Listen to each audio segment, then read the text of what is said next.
पहाड़ था, वो है ना भैंस चराने गया था। उसको ना थोड़ी मस्ती सूझी थी। वो ना जोर जोर से चिल्लाने लगा, भेड़िया भेड़िया बचाओ बचाओ। तो गांव वाले आए तो ऐसा कहा कि इधर तो कोई भी नहीं है। तो पड़वार का लड़का देख के हंसने लगा।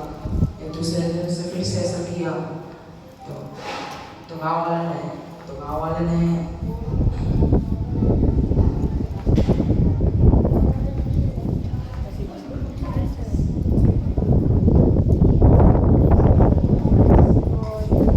फिर से मजाक करने लगे। एक तीसरे दिन असली में आ गया था।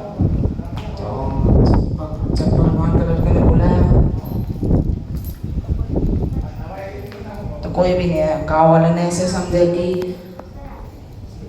इस बार वो पक्का मजाक कर रहा होगा, इसलिए नहीं आई।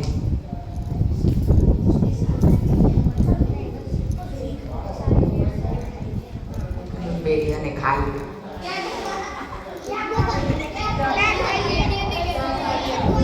पड़वार के लड़के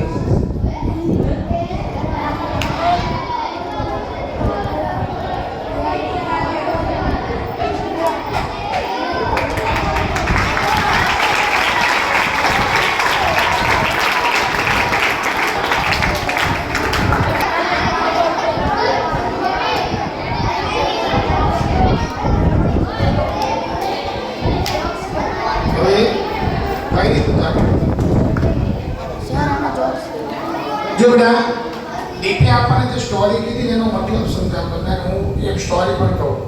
આ સ્ટોરી અમે નાના હતા જ્યારે અમે ભણતા ત્યારે અમારા શિક્ષક સમજાવતા। એક છોકરો હતો, પોતાની બકરી ને ચરાવવા માટે એક કેવો હતો, એને કીધું કે એના જેવો થોડો હતો, કોઈને હેરાન કરવા એને બહુ મજા આવે એવું એ સમજતો હતો। એટલે ત્યાંથી ઝાડ ઉપર ચડી જાય અને બૂમ પાડે કે સિંહ આવ્યો, મારી બકરીઓને ખાઈ જાય છે, બચાવો બચાવો બચાવો।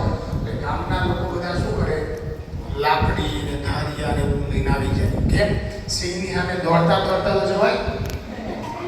તો ઝાડ ઉપર ચડેલો હોય ત્યાં ચડી હસવા માંડે, અહીંયા તો કાંઈ નથી આવ્યું, મેં તમને બધાને ઉલ્લુ બનાવ્યા, આવું કરે। એટલે ગામવાળા આપણે શું કરે, પાછા જતા રહે।